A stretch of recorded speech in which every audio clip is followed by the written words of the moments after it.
Alright, I believe we are live, so we are playing some chess.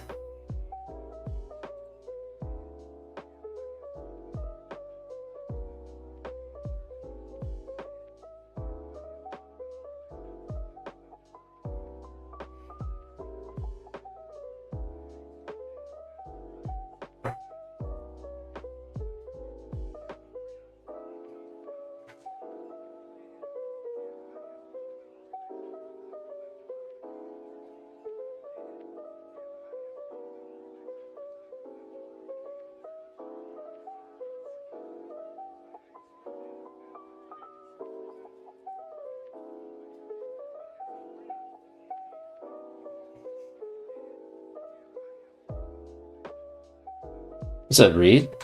Day's pretty good. I went to the actual gym today to do some light training, so they changed the platforms a little bit, or they built new ones, so they're just nicer now. Probably won't go there a ton in the summer, but it's possible now. Before it was kind of just like I could if I had to, but I never really had to. But light power snatches and some power clean and overhead press. That and I went over to my friend's house to hang out for a little bit in the morning. I actually had to go to my school for a little bit to finish an assignment, one related to risk assessment in just physical education. Yeah, compared to what they had before, it's definitely, I mean, for them, it's good for deadlifts and everything, but it's just a better platform in general. And the other nice thing with that as well is that it's just for the summer. They're going to have a brand new facility in the fall at some point. So the once that's there, then, you know, obviously in the winter, I won't be negatively impacted from all that. So that will be good. But I'm really looking forward to that because like this place is fine. It's certainly like if I had to train, you know, if like my shed fell down, yeah, that's like the biggest thing now is like there's only two platforms, so it isn't a. That's part of the reason I don't try to go a ton is nothing to do with like the quality of the equipment or anything, but I don't want to kind of grief the people that are there using basically one of two deadlift platforms because there's not really a lot of other places. I don't think there's really any where you could do deadlifts. So if I was, you know, using one of those platforms for, you know, one of my weightlifting sessions, that can take a while, then I'd feel kind of bad about that. Wouldn't really be fair for them. They don't have any options, and I have a gym at my house. Like I kind of have that luxury where I can just train literally whenever I want at my house.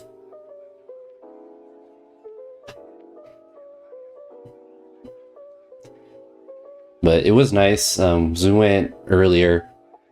I've been training later at night just because it's been so hot, and it's usually when I kind of train anyway. So it worked out on kind of two ends with that. Man, this guy's like anticipating the moves that I want to try to do, and it's kind of annoying, to be honest.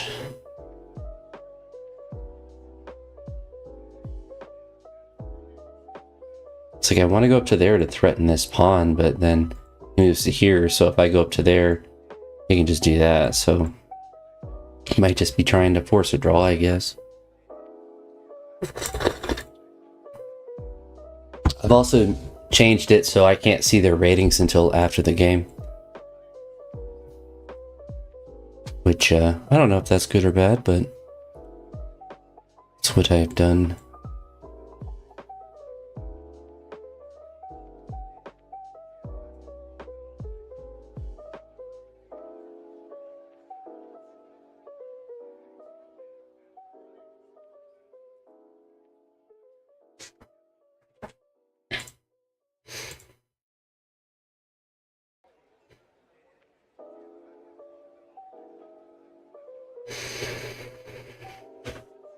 Hmm.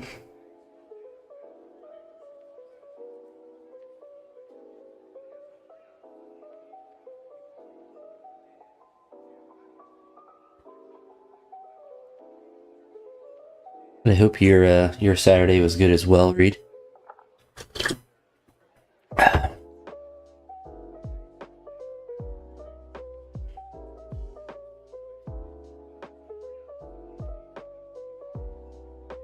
Oh, I messed that up. Unfortunate. So 1301. Not a bad rated player.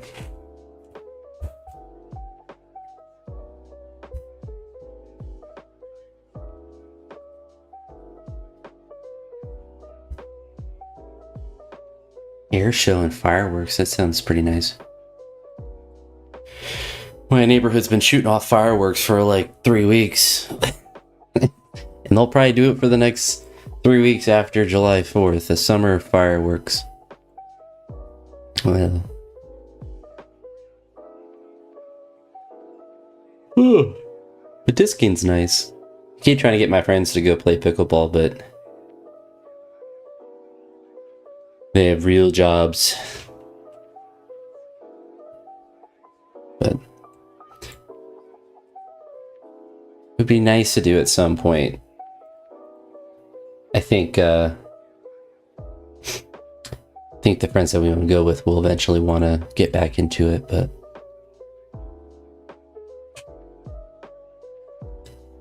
might not be something I can do a lot till I'm old and in a retirement home, playing with all the other retired people.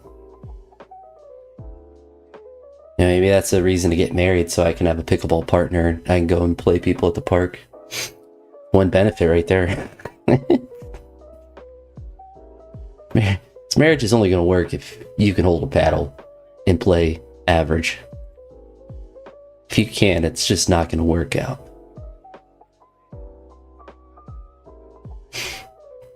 Oh, but that's going to be part of my prenuptial agreement. You just have to play pickleball.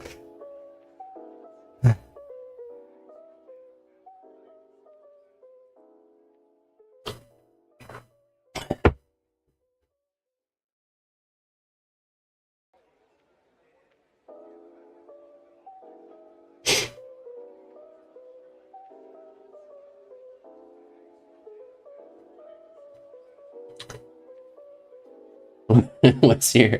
See, I don't need someone with a high pickleball rating. I need them to know, you know, what's your availability for pickleball on the weekends.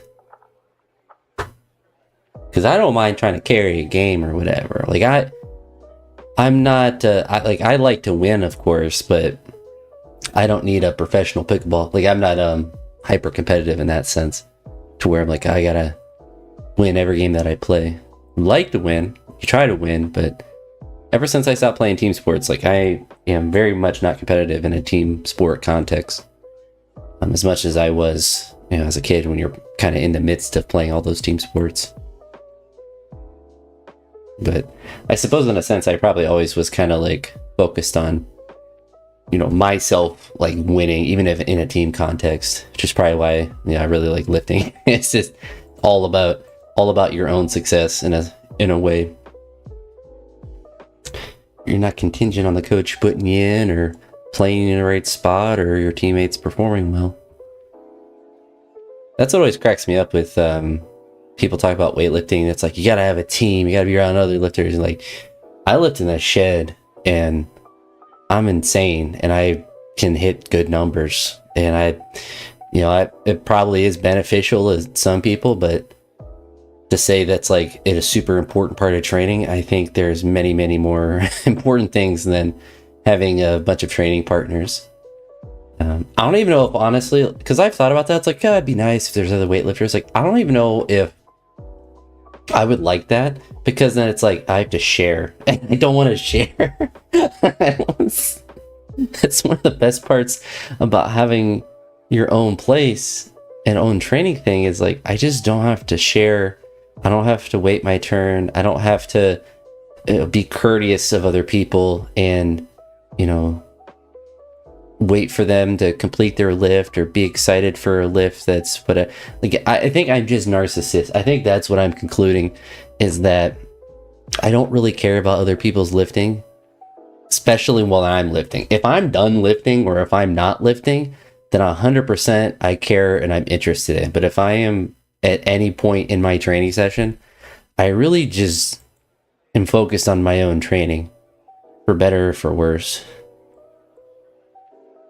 And I've always kind of been like that. Like if I'm done, then I'm like, yeah, I'm the not necessarily a big cheerleader, but I'll watch or spot or be excited for someone. But if I got another set of snatches to do, like I can't really think about someone else's lifts. I'm not good enough at us unassociating, I guess, disassociating. But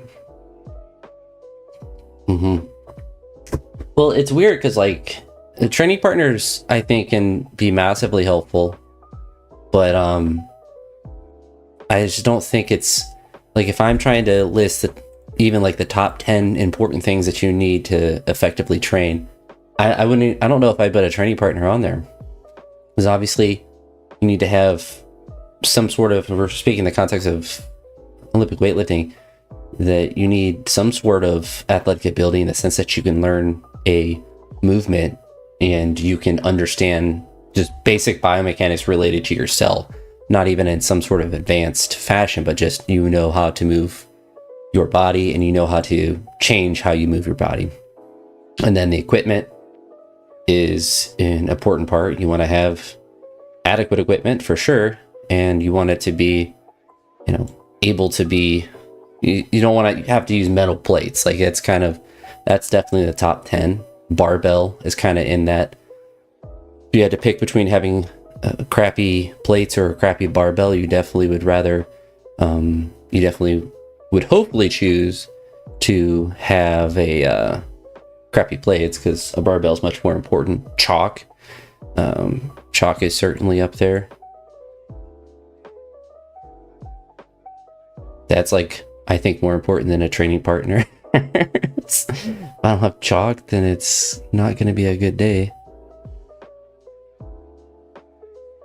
All right. This guy's kind of in a bad spot. But yeah, it's like, if I'm thinking top 10, so top 10 like important things you need for lifting. I guess probably number 1 is a notebook to track your training. Some sort of forum to track your training. So I would probably be, number 1. And number 2 would be appropriate clothes. Not number 9. Like I would put a mustache above a training partner. I 100% agree with that. But we can get to that. So a notebook, some sort of way to track what you're doing. When I say appropriate clothes, which is very like sport, and because this would be about Olympic weightlifting, but just in general, like it's good. You want to have appropriate clothes so you can actually do the sport appropriately. You don't want to have only jeans and stuff. 3, probably chalk, because whether you have a good or bad barbell, everything else, you kind of need chalk. At least I need a lot of chalk. So that's 3. So what, 4? I would put a barbell. You want a good barbell above what you want good plates. So a bar, and this is much more specific to weightlifting now, but you want a good barbell. And then below that, you want good plates. Then below that, so that's what, 4 and 5. You want to have a good platform. So that's another one. So that's another thing I would put above a good training partner. So that's what, number 6. So having a good just platform from which to lift from. And then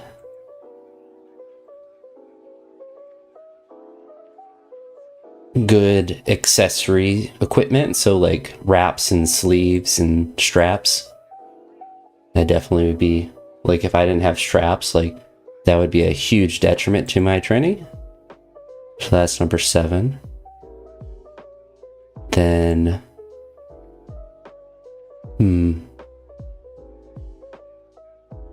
that's number 7. I guess number 8, then I would put a video camera. Yeah, fat dumper. We already get this, so we're getting the last 2 down. But a video camera and just the understanding of just how to film, how to click on a camera. But filming, I think, is really important, especially if you don't have a coach. Smile. So that was what, number 7 or 8 was the camera. Mustache, dumper, smile, all of that, very critical. What else is kind of there? I mentioned accessories and stuff, like wraps and whatnot.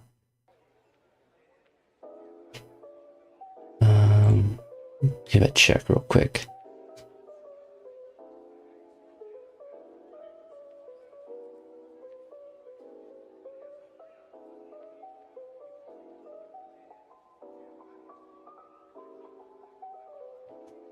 Nine. I think I'm on 8 or 9. 9, I would say caffeine, a pre-workout, creatine, all of that, like nutritional supplements. I'd rather have a good pre-workout, a good amount of caffeine than have a training partner, that's for sure. And number 10, a fat dumper. it's a dump truck. I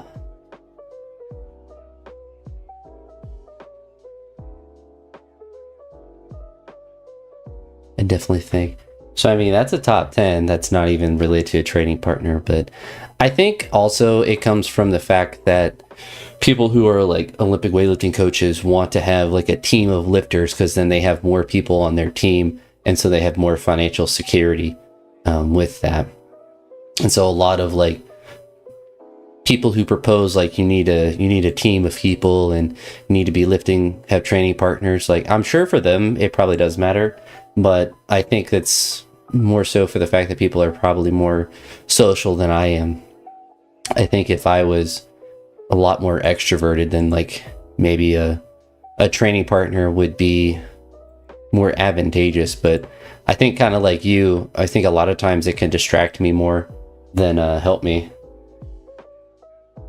Yeah. And I think that's another thing you see a lot of online coaches, like, you need to have a coach. Like, you don't need to have a coach. If you have even if you have zero understanding of how to train or anything related to training, it's not that difficult. It's not easy, but it's not that difficult to learn and to get better. And the people who say that you need to get a coach and all of that jazz are people who are selling you that you need to have a coach. And that's fine, like and it's not wrong. Like, you probably, if you have a whole bunch of money to spend on coaching and whatnot, you might make more progress. But I think most people live in my opinion about the lack of a need to have a coach is kind of on the basis of the fact that most people who are going to do Olympic weightlifting are not going to do it to a level like Hampton Morris or anything. Like, they're not going to be winning medals or going to that. If you're at that level, or if you're that talented, you're at that level of strength, then you probably should have a coach for a bare minimum to help you at competitions. I think that's where a coach is actually useful, is counting at competitions.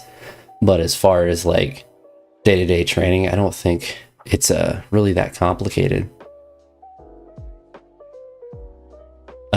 with that. But for an average person, like, to spend $100 a month on essentially a hobby, I mean, for some people it might be worth it, but when you just don't have unlimited funds to just spend on everything, to me, it's just not really worth it. It's never really been appealing either. Like, I don't mind like paying for a program or paying to get something like that, but you're talking about like $100 a month to get coached by someone online, or I mean, I guess in person it would probably help, but I don't listen to people that well when it comes to coaching. And I always have found that anytime that people have tried to do this when you're lifting, and I just I don't really know how to actively change that while I'm lifting, and I just do the same thing and they're like, it looks better. I'm like, I don't know. I don't think it did. Online ones are just throwing your money away for sure.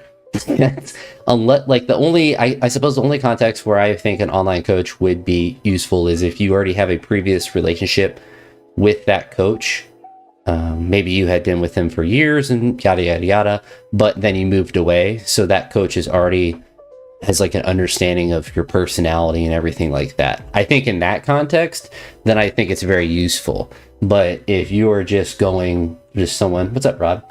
But if you're just like picking someone random online, they're using it purely to just fund their own weightlifting, not because it's actually a good thing to do. And maybe for like that individual, they're, an adult professional and they have money to spend, $200 a month on some random coach, not necessarily a random coach, but someone that they may like if you really like Dylan Cooper or Gabriel Sincrane, like you might want to pay to essentially be friends with them in a sense, because they're gonna coach you or whatever. Not necessarily just those people, but like some sort of online coach. I think that's more so what you're kind of in a sense paying to get.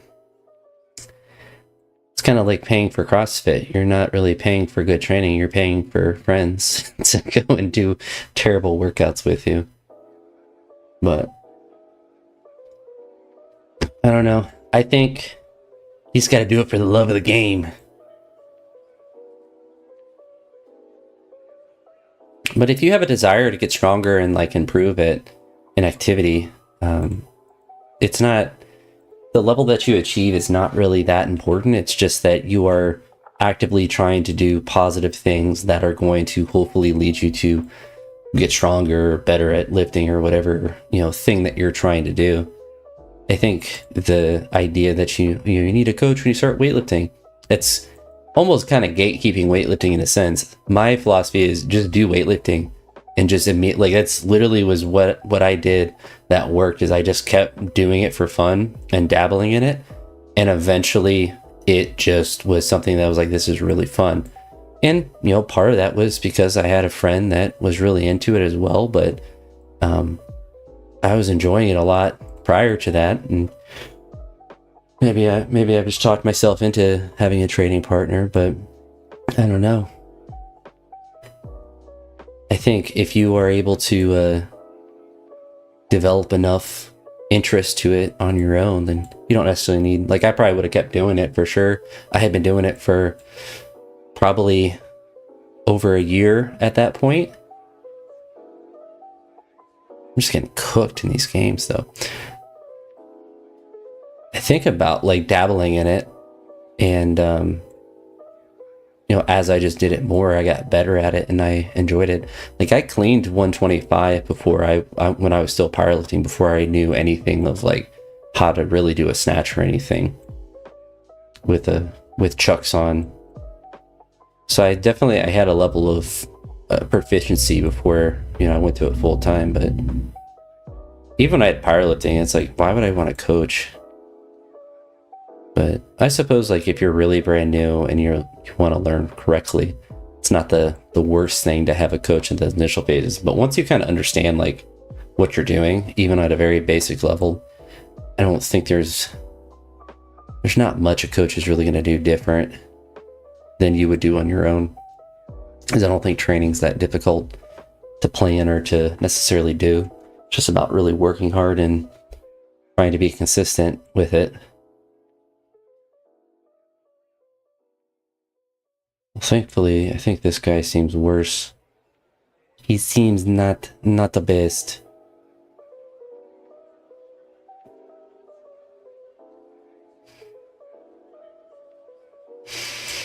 There, I guess. I don't know what I'm doing anymore.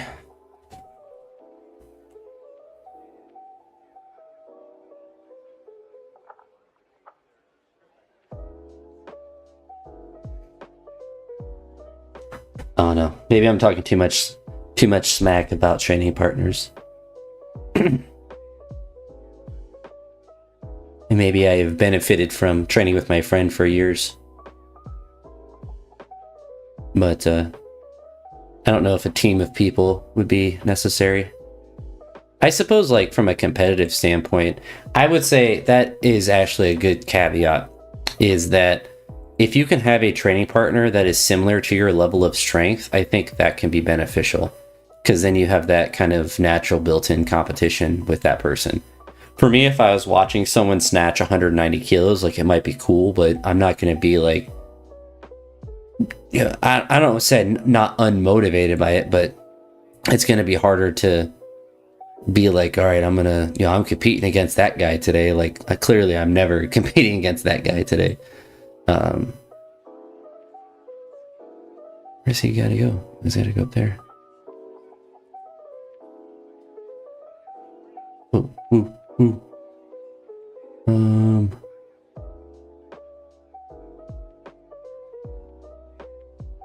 Hold up. Oh, I messed up.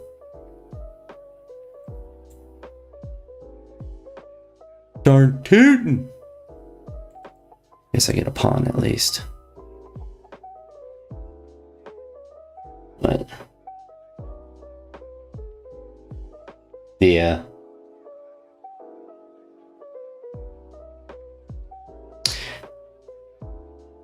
Yeah, and that's a tricky thing is like I totally get like there's a social aspect to, having being with similar people. I think that's what's more important is not necessarily having like a dedicated person that you always train with or a team. It's just kind of that general social aspect that's probably the beneficial part. And you can get that just in general. Like it's not something where you need to be paying $115 a month to be on a team.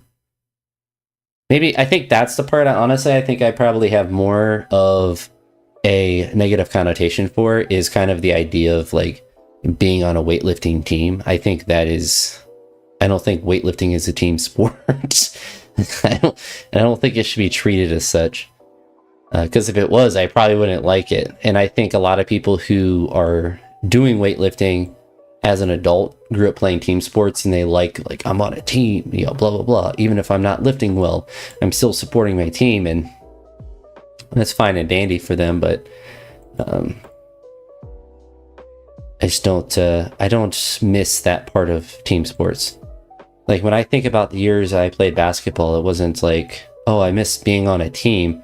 Like I miss just, shooting around and training. Like I liked that part of basketball. Same with baseball. Like I don't necessarily I had a lot of good experiences with it, but I don't sit around going like, man, I miss the people that I played baseball with. Like I miss throwing. Like that's fun. I kind of miss coaching a little bit. That was kind of fun. But it's more so the actual actual act of doing the sport that if I miss anything is what I miss. But really at this point I don't really miss baseball or anything because I like lifting now. If I missed it enough, I would just do the sport still. I would just go and throw. Alright, let's lock in. But I'm speaking kind of out of my butt, so I mean I might disagree with everything I'm saying in an hour. Who knows? Yeah, and I think it's more fun to compare to yourself, and it's kind of like built into human nature as well. And to me, it's like if I also kind of like when I see clips of people training with like 20 people in like a tiny weightlifting gym, that to me, I think would just give me so much anxiety to be around so much just stuff.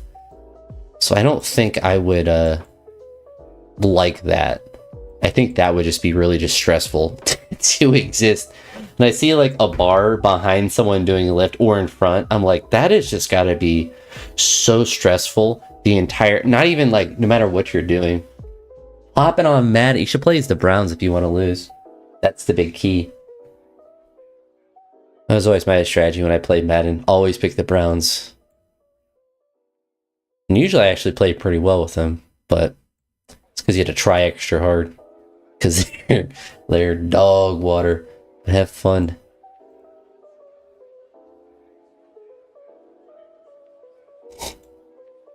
It's just me and you, Tate. All the way to the top of the mountain. Or I don't know if we can say that anymore. Can I reappropriate that phrase and make it great again? I saw a video about Doc again, and poor Doc. He can't commit crimes and get away with it. No, it's true, Tate. We're not training. Clearly, I'm not training. I'm not getting any better. So rest assured, there's no training occurring. If I was training at chess, you would expect a different result at times.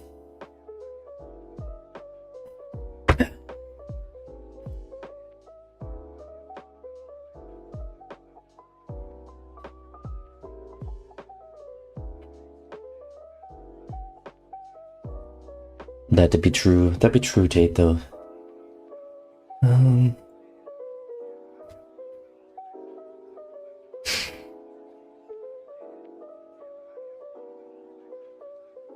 think we take here. I think this is the move. I think this is the way. It is the way to the queen. Even then we go a little there. A little bit of this.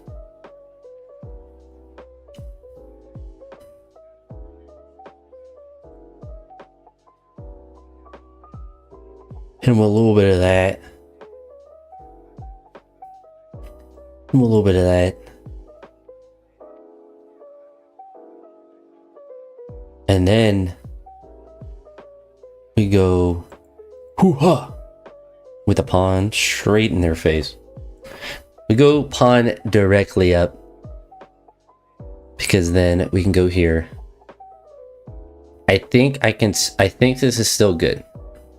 All right, so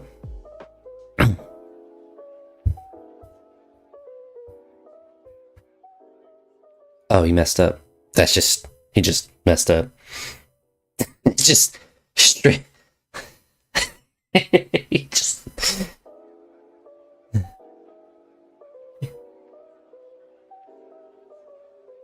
All right, so now we have a discover here that we can use.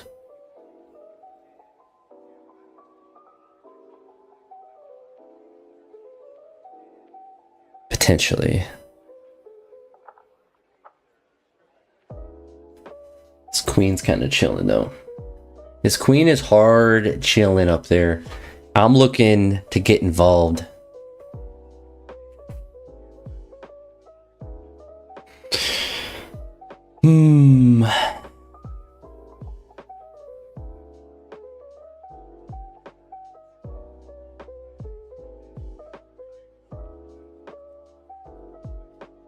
We have two ways of giving him a check. And that's the worst way.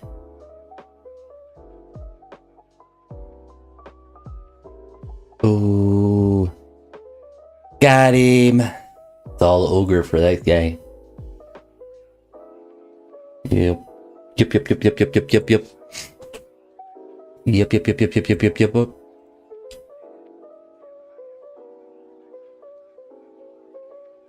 Yeah.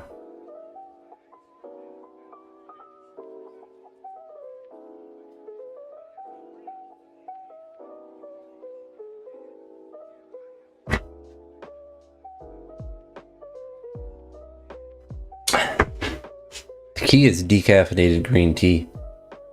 It's really the key to all my success.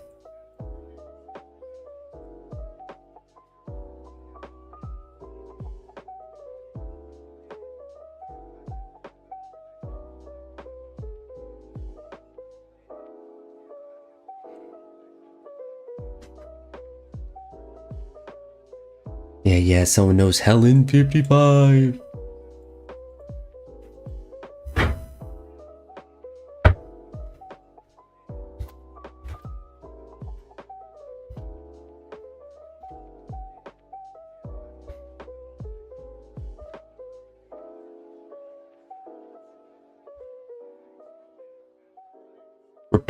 Replying to comments.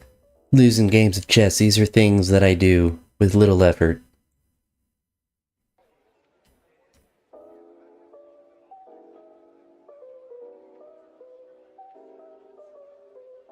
He just gave me a free night. Just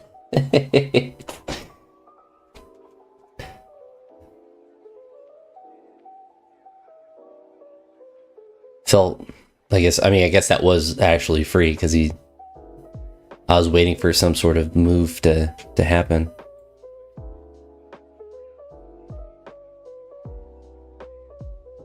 But I think taking here is not correct. I think he should bring his rook over.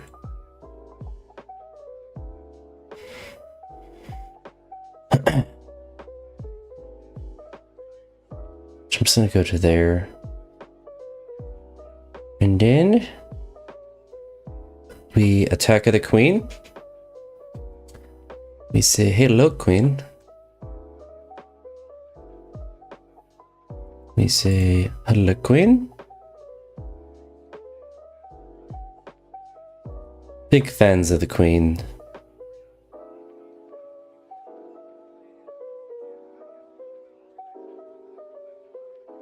Oh, baby, you got my queen. It's only down 2 points material, though, even with that major blunder. It's funny. It's very funny. He fell for my prank. Give up my queen prank. Epic.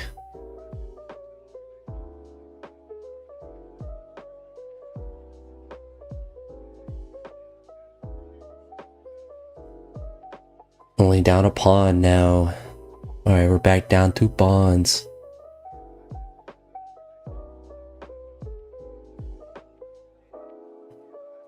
Not feeling good about this game anymore. I was feeling real good. Now I'm getting cooked. I was at the top of the mountain. Now I'm halfway down. Halfway down the mountain.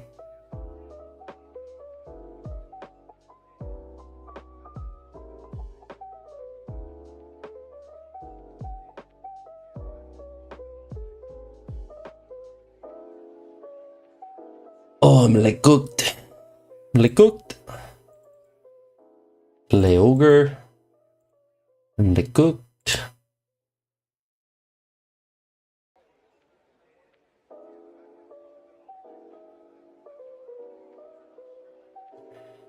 It was nice while it lasted.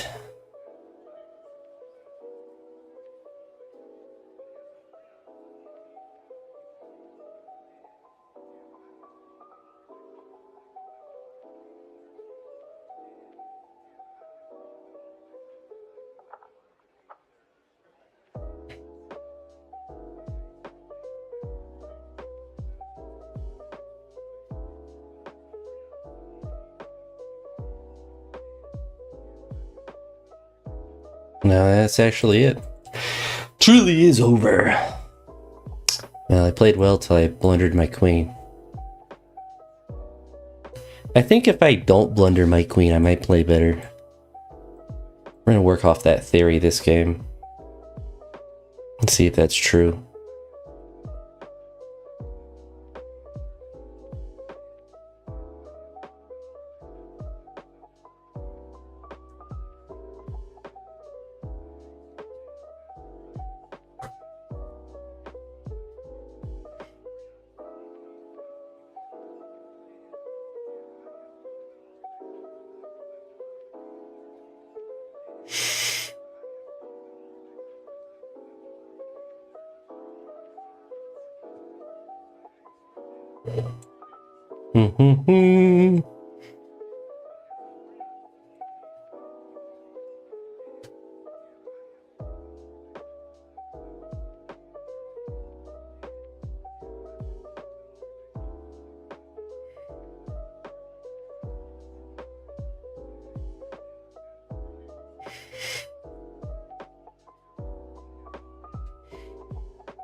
Don't know.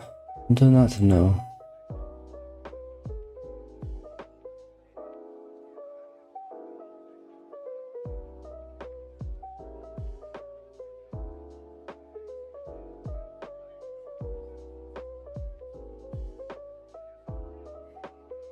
Well, I'm gonna say that was probably not the best move. Don't be a big yikes for me, dog.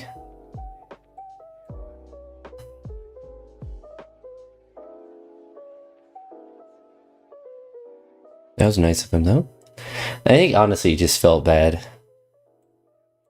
He felt bad that I I got forked, so he said, just, you can take this rook. Just blunder my queen.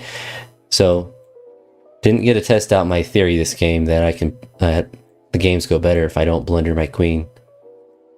We're still on the blundering queen train. Which, I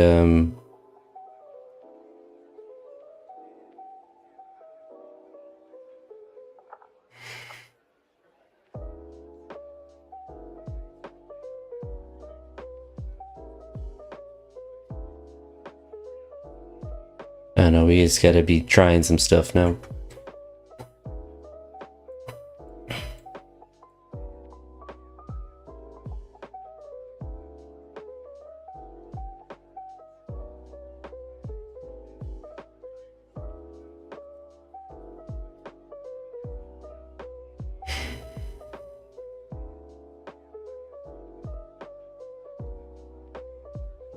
It's like someone's running a lawnmower out there at 12:30 at night.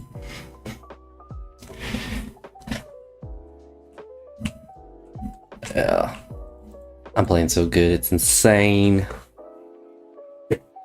Alright, we're gonna go to 3-minute chess since I'm losing. You can more effectively lose in 3-minute chess.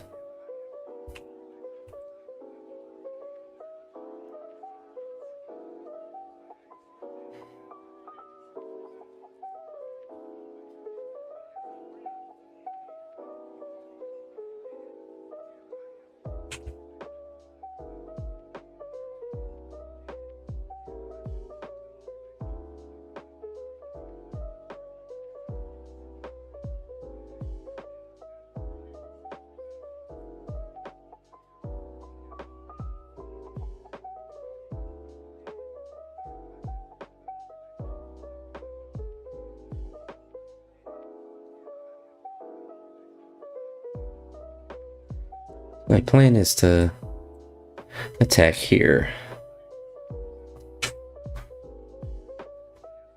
We have this guy supported.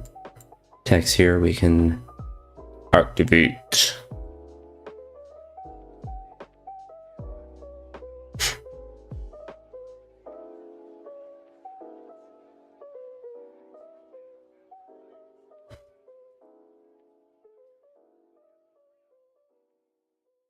Trying to push that guy off.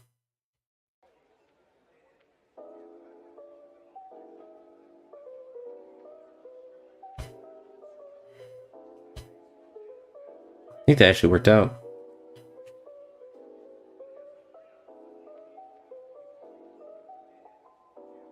We have a fork.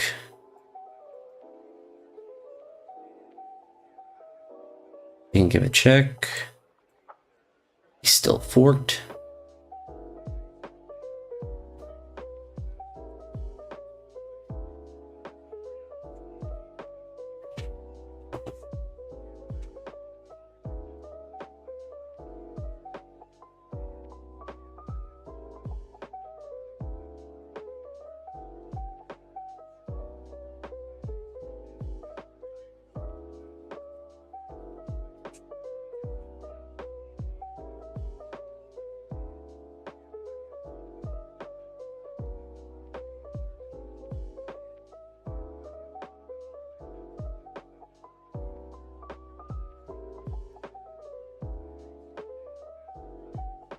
Well, you might want to just go right to there, I guess? No?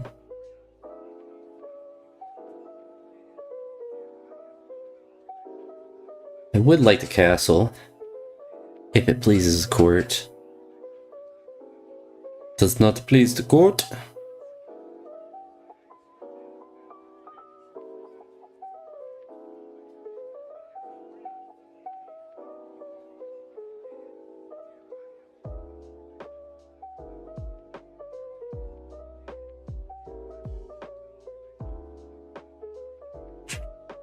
What do we need to do here, though? Let me go to here.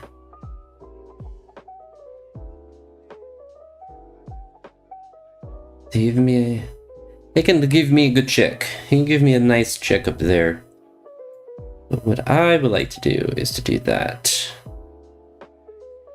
It's fine. Maybe. Maybe.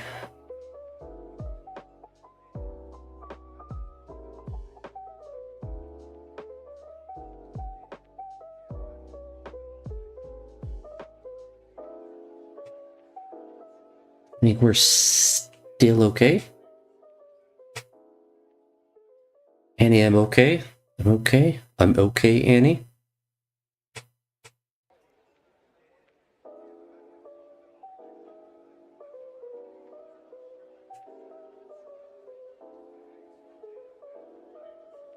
He has to go right back to where he was.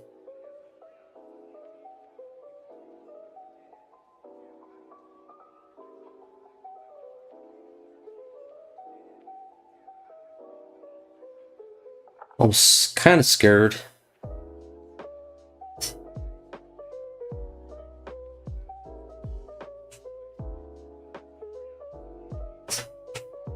Okay.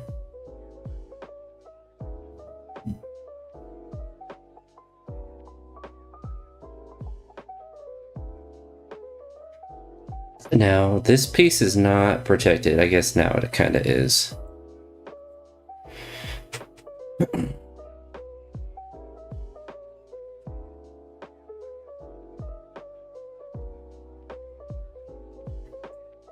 If he takes a diggy.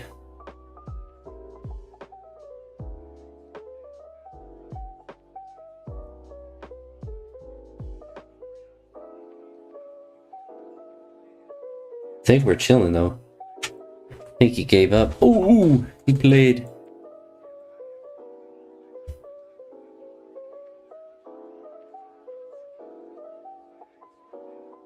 Oh, we got a checkmate on him. That's pretty funny.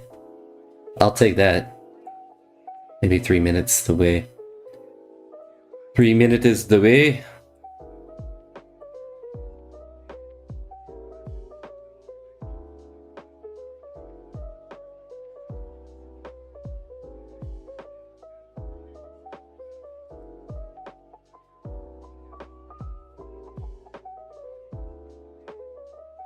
You mean it is not the way?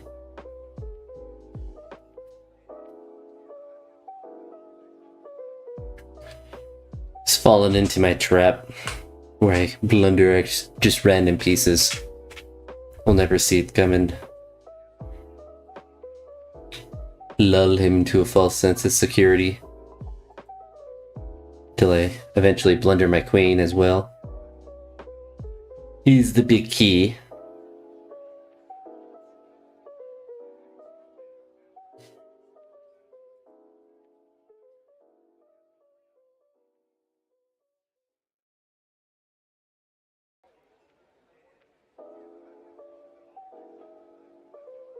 Do appreciate the friends that are hanging out on this Saturday night with me. I appreciate ye.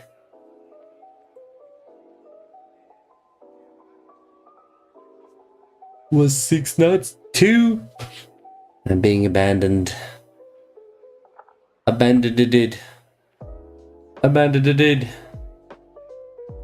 I think this is actually.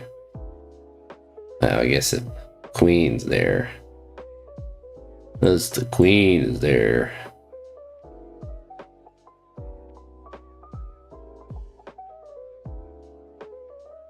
That's the queen is there.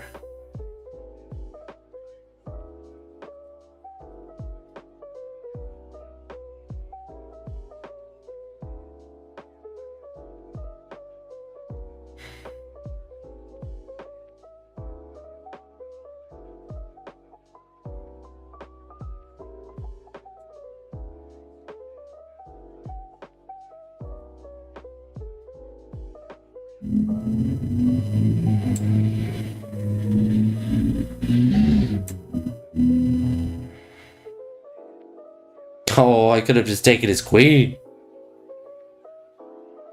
I'm so bad. Actually, kind of insane.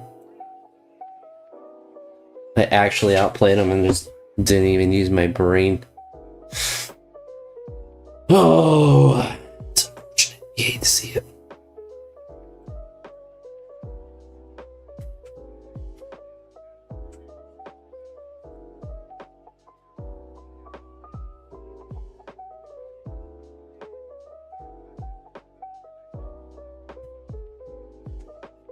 Now, at least I saw what was the best move. I just didn't see it when I needed to, you know, during the game.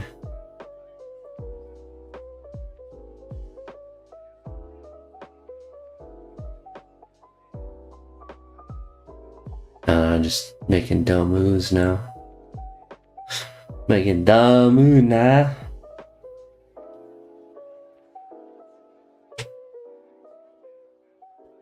It's like I'm a frozen pizza. I unwrap myself and just put myself in the oven for him.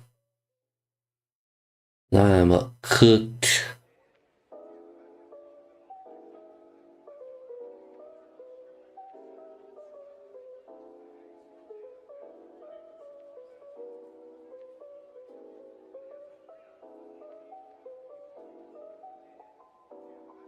That's it, no. I'll have diabolical. Oh, that's diabolical. I 100% was just waiting for him just to take my piece and just be done with this game. But he instead just completely threw the game. Oh, that's brutal. That's just brutal.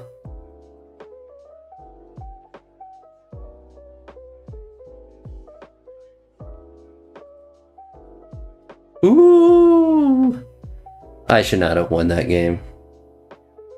I got a brilliant. I got a brilliant. Oh my goodness. Oh my goodness, I don't want to listen to him talk. I just want to see my brilliant. What's my rating? 900. That's about right. Where's the bit? That randomly in the middle of the game was brilliant? Am I learning?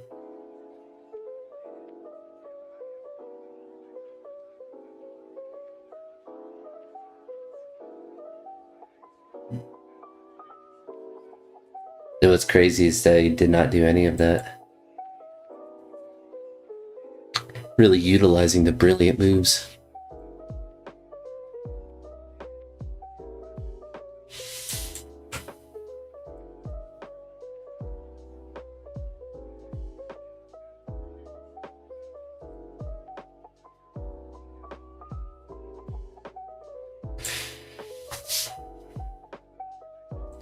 I will take a free win though. They are hard to come by.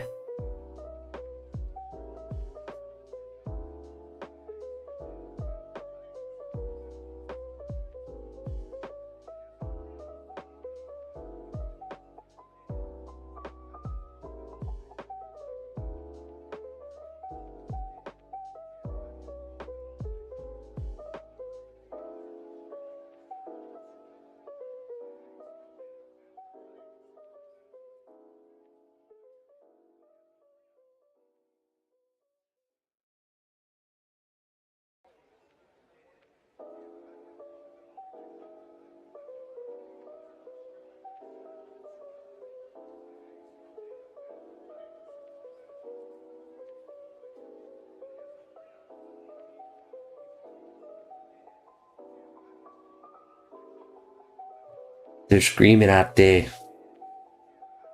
Someone blew their finger off of a firework.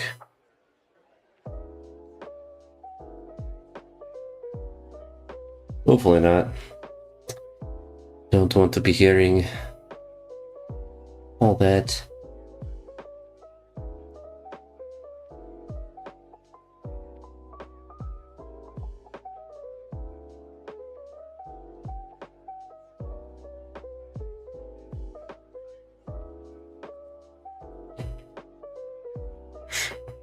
So we're upon, so we're dominating. It's a dominant game so far. Just wait till I blunder my queen. It's inevitable. Every move I make with the queen is a move towards blundering.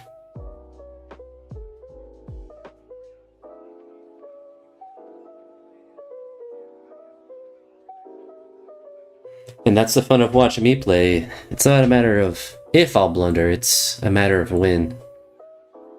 It's only a matter of when. I think that was probably not good. Probably not good for him. Okay. Okay, silly boy. Silly man.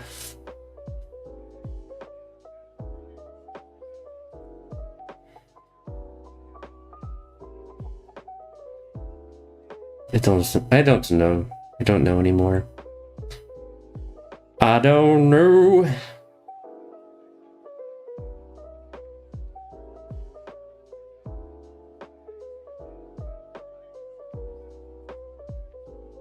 I really want to give him that check. I guess I am up a pawn. I guess I be up a pawn.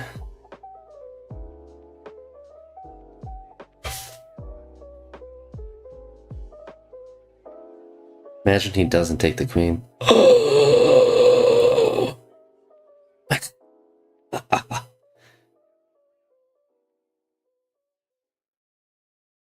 Oh, that's brutal. That's brutal right there. I think he's just gonna be sitting for a little bit, thinking about what he did with his life. Oh, he abandoned it. Abandoned it. How could he? How could he abandon the game? How could he abandon the game?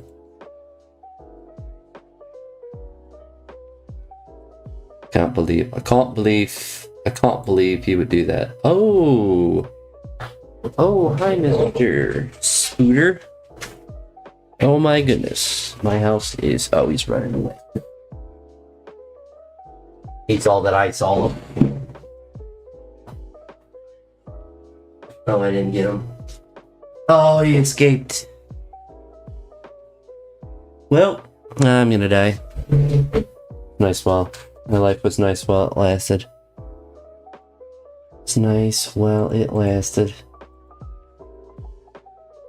Guess I should make a move.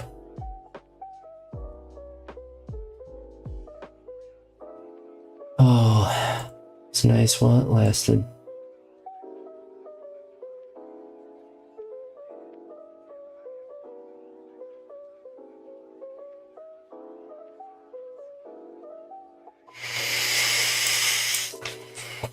So we'll keep that paper there, just in case I feel a spooter on my foot.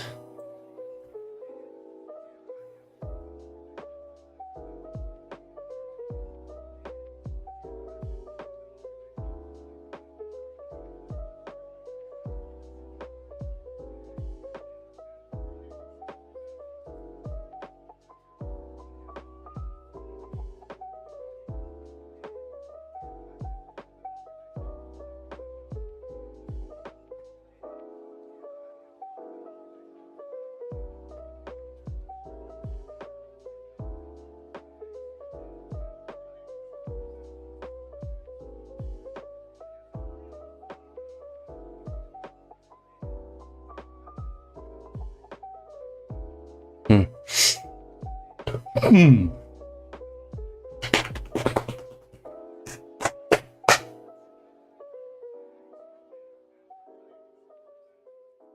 feel like he's not in a good spot. Which is good for me, because I'm usually on the other end of a good sport. Ooh. It's not good. It's not good.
I don't really know what. Don't know what my boy does.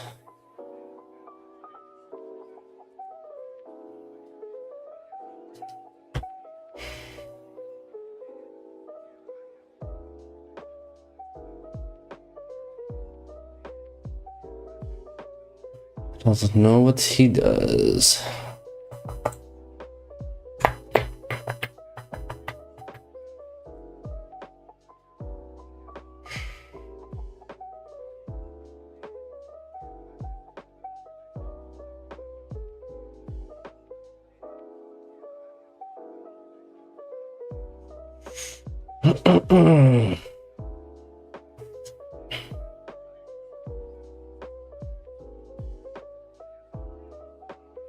He just kind of bulldoze a little bit.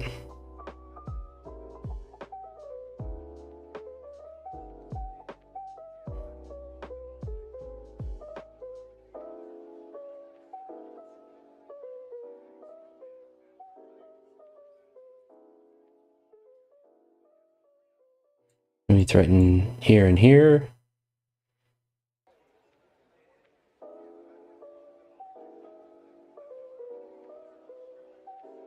I think then we just go here and take. We attack.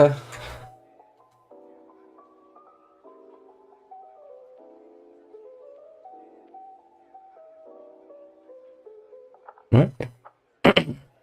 Just have to pay attention to the time. Time is of the essence. It's always of the essence.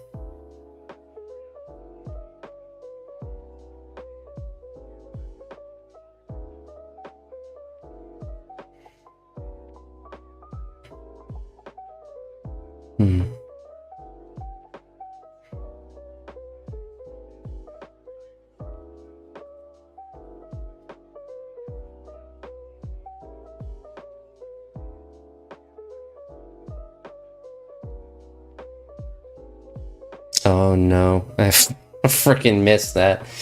I'm looking at my webcam. I think I'm gonna try to set it on my other computer and then turn it. We're gonna set the webcam up there. We're gonna angle it up a little bit more. Can't believe I blundered that away. It's brutal.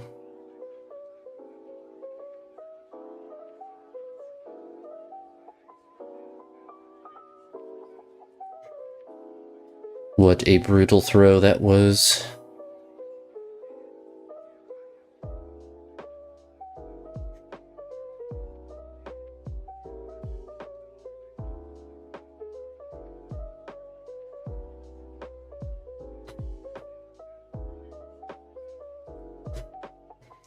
Angle this up a little bit more.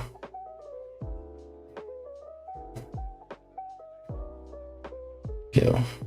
Yeah, we're chilling. We can adjust this a little bit.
Oh, 2 losses in a row. I don't want to play as black.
Alright, well, I'm not getting another game as white, so I'm going to bed.